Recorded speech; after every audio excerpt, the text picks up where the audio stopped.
quiero distraerlos más, vamos a arrancar directamente con toda la agenda que tenemos por delante y vamos a meternos de lleno a vivir esta nueva edición 2023 del Tech Day Panamá y vamos a iniciar con la primera conferencia que tiene que ver con ciberseguridad. Es ciberseguridad en el lugar de trabajo, garantizando la protección de la información empresarial y está a cargo de Javier Amillategui, director y Technology Enablement de KPMG. Les cuento que Javier tiene más de 15 años de experiencia en la implementación y administración de soluciones tecnológicas para organizaciones públicas y privadas en industrias como servicios financieros, telecomunicaciones, agroindustrias, manufactura y retail. Javier, por favor, adelante. ¿Lo vamos a recibir con un aplauso o no? Por favor, claro que sí, ahí está. Gracias. Hola Javier, el escenario es todo tuyo, muchas gracias. Adelante. Como no, muchas gracias a todos. Como bien indicaron, dando también referencia sobre mis temas de ciberseguridad, yo tengo una maestría en seguridad de información de George Mason University y en el día de hoy vamos a hablar un poquito sobre ciberseguridad en el lugar de trabajo. Y esto tiene dos aristas, ¿okay? Una, la arista de qué hace la organización, ¿no? Y es algo que hoy en día está cambiando. Ya la ciberseguridad no puede ser algo que sea independiente, que sea de un departamento. La ciberseguridad es algo de todos. Entonces, ya no puede ser algo extemporáneo, no puede ser algo que está aparte en un cuadrito y que se maneja junto con tecnología. Es algo que tiene que estar intrínseco en todos los procesos de la organización. ¿Y por qué esto es así? Porque cada día estamos usando más aplicaciones digitales. ¿Cuántos de aquí, si me levantan la mano, utilizan Outlook, Outlook Web, utilizan SAP, utilizan Sage, utilizan Oracle en su día a día? ¿Y qué pasa si uno de ustedes hace un clic en un link incorrecto o hace alguna tarea que no estaba dentro de su procedimiento de día a día y ocurre un incidente? Entonces, estas cosas hacen que la ciberseguridad sean de todos. Y aquí hay algunas estadísticas, ¿no? La ciberseguridad nos va a permitir nosotros tener confianza en estas aplicaciones digitales. Y si no tenemos confianza, no vamos a poder seguir usándolas de forma eficiente. Entonces, importante, a futuro se espera que el 78% de las organizaciones se tengan que plantear sobre cómo es el uso correcto de las inteligencias artificiales, tipo ChatGPT, MetaGPT, entre otras. ¿Okay? Hay una preocupación de no poder tener suficientes inversiones en ciberseguridad o suficientes controles para poder usarlas de forma responsable, y esto lleva a que tengas que tener un CISO o una persona encargada de ciberseguridad, pero esa persona de ciberseguridad no es alguien que está en una esquina haciendo todo por asegurar la información. Es alguien que tiene que influenciar al resto de la organización para que cambie. Entonces, ¿qué pasa? Hace poco KPMG hizo un estudio sobre la triple amenaza, donde estábamos evaluando qué ha pasado en Latinoamérica. Este es un estudio que se hizo en conjunto con KPMG México y recolectamos de más de 800 empresas qué había pasado con temas de ciberseguridad, fraude y incumplimiento regulatorio. El resultado es que el 83% de las empresas respondieron que habían tenido un incidente cibernético en los últimos 12 meses. 71% tuvo algún tipo de fraude, ya sea interno o externo, y 55% sufrió pérdidas por incumplimiento a normativas. En México, muchas de estas multas fueron por temas de privacidad de información. Aquí en Panamá ya tenemos una ley, tenemos un ente regulador, sin embargo aún no hemos llegado a este punto de tener una supervisión activa. Pero esto viene en camino, a medida que las instituciones se fortalecen.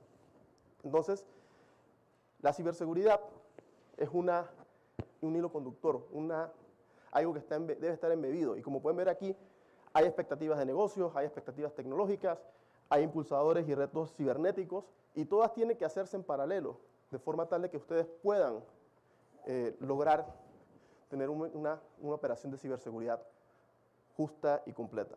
Entonces, nosotros la firma hizo un estudio y determinó que habían 8 cosas que deben hacer las organizaciones para poder tener una operación de ciberseguridad eficiente en el 2023. Y hay cosas que van a empezar a implementar ahorita, pero no van a tener efecto hasta después.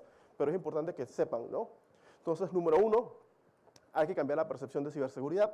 Esto no es algo, como bien dije al inicio, de una persona, es de toda la organización. Todos somos parte de la ciberseguridad. Y esto incluye tanto a personas internas a la organización como nuestros aliados de negocios, como aquellos proveedores que nos dan servicio. Entonces, es importante que es una responsabilidad compartida, tiene que formalizarse aquellos acuerdos de responsabilidad compartida en las organizaciones de forma tal de que sepan quién es responsable de qué y en qué momento. ¿Cómo imponemos los controles de ciberseguridad? Que es el segundo punto, también es importante. Muchos dicen, oye, la ciberseguridad nos impone restricciones, nos impone trabas para poder hacer las cosas de forma eficiente, pero eso no tiene por qué ser así. Ya existe hoy en día tecnología, como por ejemplo en Microsoft está implementando lo que se llama el passwordless, que utiliza no la contraseña, pero mensaje de texto, un authenticator, un token, o incluso el mismo celular para poder dar acceso a las cuentas, facilitando el uso de la tecnología. Entonces, hay que pensar cómo podemos hacer que la seguridad sea algo que es dentro de mi comportamiento, fácil de usar y que no ponga trabas. Tercero, Zero Trust. Zero Trust, ¿quién lo ve Zero Trust como algo que es de tecnología? Si me levanta la mano.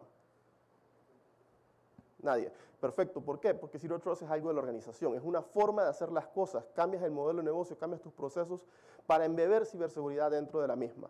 Donde estás haciendo segregación de funciones, tienes el Trust but Verify, que es el confías pero verificas, y estás segregando los accesos a lo mínimo posible.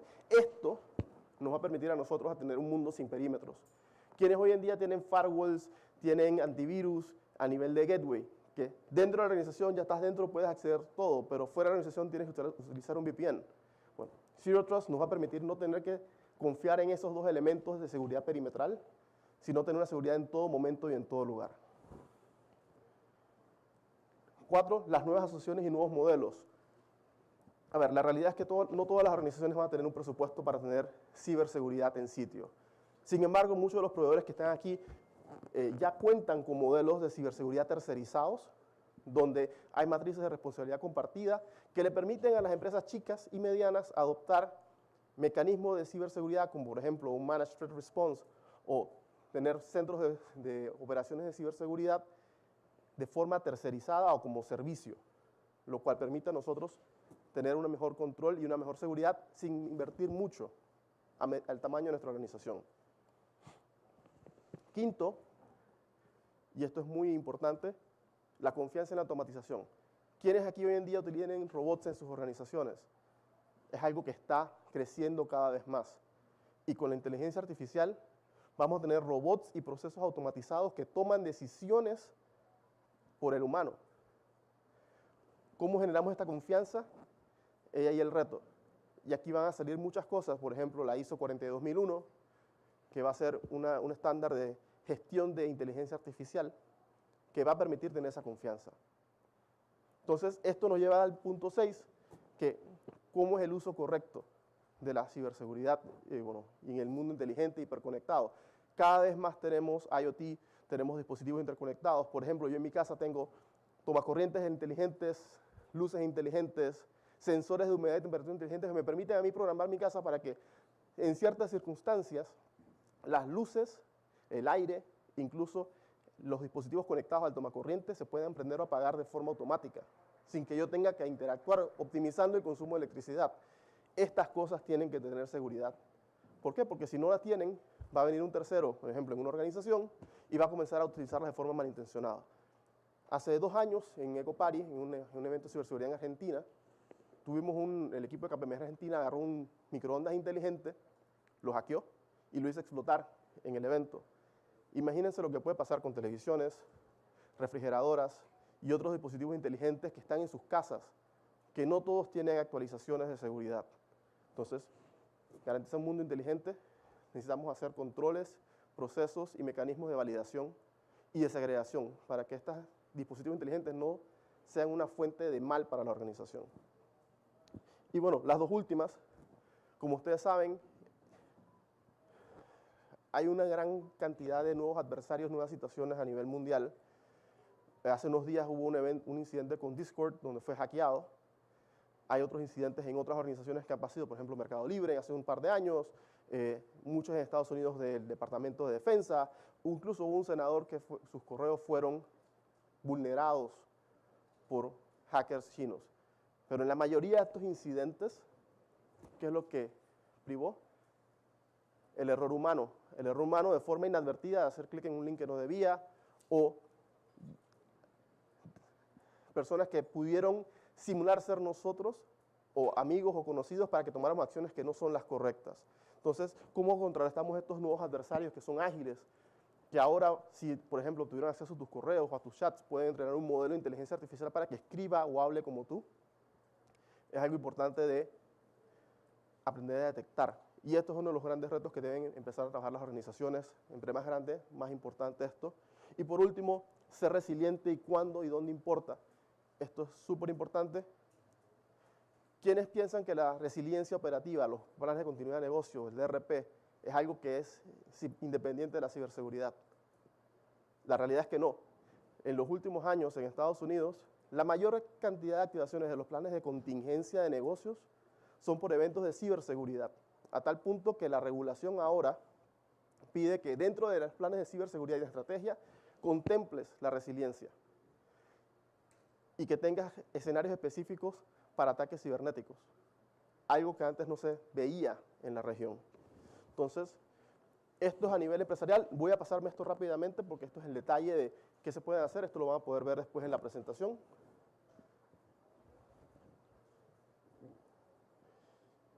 Y me voy a ir a lo último, ¿no?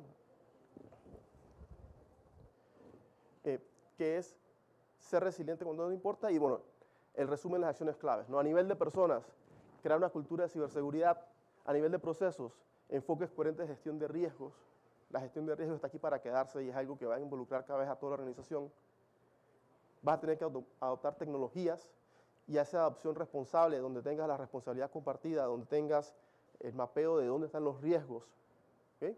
Nos va a permitir adoptarla de forma segura y estar al tanto de los cambios normativos. Aquí en Panamá, los cambios relevantes más grandes en los últimos años han sido la Ley de Privacidad de Información, el acuerdo bancario, la facturación electrónica, aunque no lo parezca, es un requerimiento normativo, entre otros. Entonces hay la capacidad de automatizar muchos de estos procesos, pero también hay que tomar en cuenta el cumplimiento normativo para no tener multas sobre lo que hacemos. Y esto, a ver, ¿cómo yo lo llevo a mi persona, a mi día a día, a mi organización? Bueno, hay que estar pendiente de cualquier comunicación urgente. Generalmente correos, chats, que digan, oye, necesito que me hagas esto específicamente, ya sea enviar dinero, dar permiso a un usuario, enviar un archivo crítico a un correo externo, es indicación sospechosa. Entonces, cualquier tipo de intento de phishing, dishing, smishing, entre otros, hay que tenerlos en cuenta, en especial si no son el día a día. Y siempre verificar, que es el segundo tema. La confianza digital necesita tener de un Trust but Verify siempre. Siempre valida lo que está diciendo el sistema. Y esto involucra que el sistema sea lo suficientemente transparente para decirte cómo llegó a esa decisión. Comportamientos inusuales, incluso de colaboradores, con compañeros de la oficina, es algo que también tienen que ver. ¿Por qué? Porque no trabajamos en islas, trabajamos en equipos. Y si una persona de repente empieza a hacer cosas que no hacía regularmente, puede haber alguna situación anómala, ya sea en su vida personal o algún tema que lo esté presionando. Entonces, es importante tener en cuenta esto. Y por último, ¿no? La responsabilidad compartida. Todo mundo tiene que ser solidario en equipo. Si ves que alguien no cumple las normas, los estándares, oye, habla con él. Si no te hace caso, llévalo a un nivel más arriba. Pero todos somos parte de la organización. Aquí me recuerdo mucho de un conocido que trabaja en Argentina, que cada vez que iba a hablar en público sobre ciberseguridad, a la empresa donde él trabaja le hacen un ataque cibernético. Entonces, ¿por qué?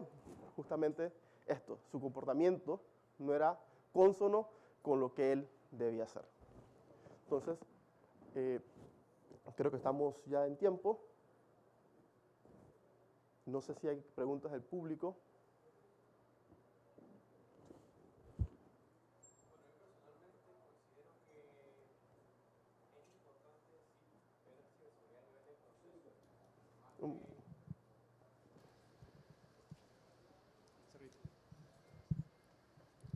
Ahora sí, ¿me escuchan? Sí. Sí.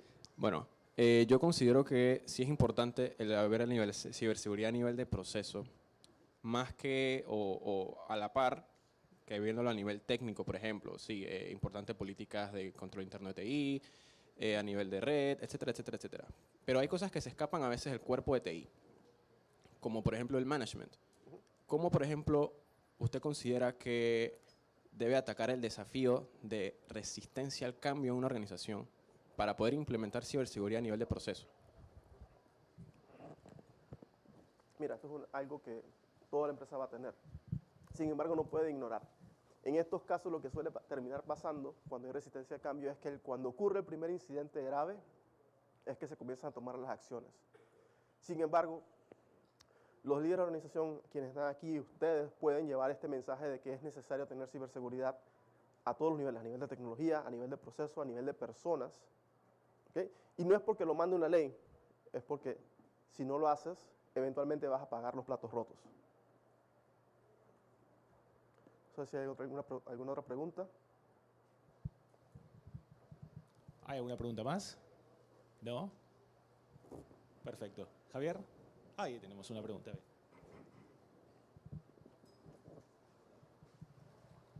Buenos días. Tenemos una gran gama de servicios para el tema de soluciones de TI. Tenemos para la administración, tenemos para la seguridad, tenemos para controles. En algún punto sí me he dado cuenta que la utilización de varios componentes a la vez consume mucho recurso, además de aumentar los costos de producción anuales de la empresa. También hay un tema que me he percatado. Un producto solapa a otro. Uno no es compatible con otro por el tipo de tecnología que manejan. Si bien muchos de ellos te recomiendan que si manejas una red muy amplia, ¿okay?, se deshabiliten ciertas opciones, por lo menos si tú tienes un UTM, pero adicional a eso tienes un servicio MDR,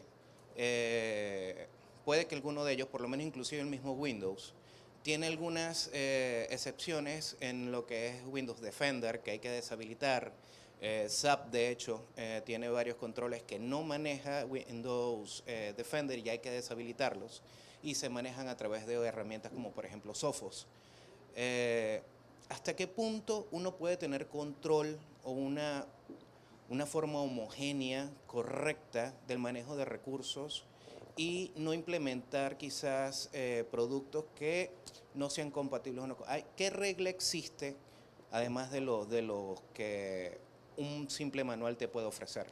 Mira, es una pregunta compleja porque realmente tu software stack a nivel técnico, ¿okay?, puedes tener solapamientos, si es verdad, puedes tener herramientas incompatibles, pero al final del camino lo que tú vas a tener son las capas de seguridad. Recuerda que ciberseguridad se trata de tener seguridad en capas. Entre más capas tengo entre yo y el atacante, más seguro voy a estar. Pero la capa más importante es la humana. Si no hago clic en el correo de phishing que me instala un virus en la máquina, voy a estar más seguro porque no hice la acción que me detonó el cambio. Lo que tú me hablas de tener Sophos, MDR, MTR, anti-firewalls, antivirus de Windows, control de DLP, gestión de información, todas son capas que van por debajo para que cuando falla este primer control, que es el control humano, no ocurra cosas peores. Sin embargo, esto toma tiempo, es un rompecabezas, al final del camino es un Lego. No tienes una sola respuesta. Lo que tienden a hacer las organizaciones es que utilizan un stack del mismo proveedor, de forma tal de que ese stack sea homogéneo y sea completamente integrado. Lo otro que hacen las empresas más grandes es, tengo herramientas de diferentes proveedores, pero tengo un CIEM al final del camino que es el que recolecta toda la información y hace la correlación. Y ese CIEM es bidireccional. Recibo y cuando levanto alertas las envío a las diferentes herramientas para que actúen, especialmente si tengo un servicio de MDR o un servicio de MTR. ¿Okay? No sé si alguien más tiene alguna pregunta, si no, muchas gracias a todos por el tiempo. Bueno, okay. Ahí tenemos una pregunta más. Tenemos unos minutitos y tenemos una pregunta más. Esperen, todavía no aplaudan. Muchas gracias, Javier, por la charla. Una consulta realmente más probablemente para futuro, para otras charlas que puedas diseñar y puedan también la gente de IT Now, acerca del marco jurídico. Porque, a ver, yo por dar la referencia, represento una empresa americana donde ya hay regulación hasta para amarrarse los zapatos. Y venimos a Latinoamérica donde todo está en pañales, ¿no? Y eso puede ser una gran ventaja, digamos, entre comillas, para las empresas emergentes, pero aquellas empresas que ya tenemos, estamos amarrados a unas regulaciones como los de Norteamérica. Venimos a países como Panamá, como Colombia, como otros países de Sudamérica, donde están en un desarrollo de la parte del marco jurídico, aparte del ISO, que se aplica a muchas empresas internacionales. Pero las empresas que requieren los servicios de ciberseguridad, al no estar obligados por la ley a poder establecer parámetros mínimos de seguridad, comienzan a establecer, digamos, ese break and fix que estamos todos odiamos en Haití. En ese sentido, ¿cómo ves el futuro en Panamá? Sé que actualmente hace poco hubo una nueva discusión acerca de las leyes, de unas nuevas propuestas, cosas que viene de 2017 y no ha terminado de salir de parto. ¿Cómo ves tú el futuro en Panamá con respecto a las regulaciones en comparación a otros países, no digamos Norteamérica, pero sí digamos México, por ejemplo? Es algo que está en evolución. Como tú sabes, Panamá tiene una situación con nuestros diputados que hacen las leyes. ¿Okay? Entonces, sí hay leyes. La ley más importante a nivel empresarial de los últimos años fue la Ley 81 de 2019, que es la Ley de Protección de Datos Personales, que aplica a todas las organizaciones y empresas, aunque muchas no se hayan dado por enteradas, y tiene un ente regulador. La ley entró en vigencia en el 2021, en plena pandemia. Sin embargo, no ha sido hasta los últimos meses, el año pasado incluso, donde el ente regulador, que es la autoridad LANTAI, la Autoridad de Transparencia e Información, empezó a tener las primeras multas. ¿Okay? Multas que quizás no fueron las más correctas, pero hay ley, hay un ente regulador, se está empezando a dar la supervisión. Yo espero que en los próximos años esta supervisión sea mejorada, de forma tal de que esta ley de privacidad de información, que es la base de muchas de las otras leyes que tienen Estados Unidos, porque Estados Unidos, tú cuando comienzas a hablar, tienes la ley de protección de datos, tienes la ley del SEC, que emite muchas de las reglas y estándares, porque obviamente si es una empresa pública, tiene que cumplir con los estándares de empresa pública, o si estás ubicado, por ejemplo, en Silicon Valley, en California, tienes que cumplir con las leyes californianas, que son mucho más estrictas que, por ejemplo, Delaware o Tennessee. Entonces, a medida que va madurando la legislación y la supervisión, vamos a tener más control. Obviamente, hay iniciativas legislativas para tener mejores leyes de ciberseguridad, mejores leyes para el tema de prevención de fraude en línea, pero esto es un proceso que va avanzando, ¿no? Y de hecho, en Colombia, Costa Rica, ya están pasando leyes para mejorar esto. Es algo que va a mejorar con el tiempo. Obviamente, los países de primer mundo, como Europa y Estados Unidos y Canadá, tienen un camino ya más recorrido y tienen leyes a nivel federal. Aquí en Panamá no tenemos ese nivel federal, sino que somos un solo cuerpo de leyes para todo el país. Y esto va a tomar un tiempo, pero vamos a llegar a ese punto. A medida que la región se digitalice más, estas leyes van a empezar a surgir. Muy bien, ahora sí lo aplaudimos a Javier. Muchísimas gracias.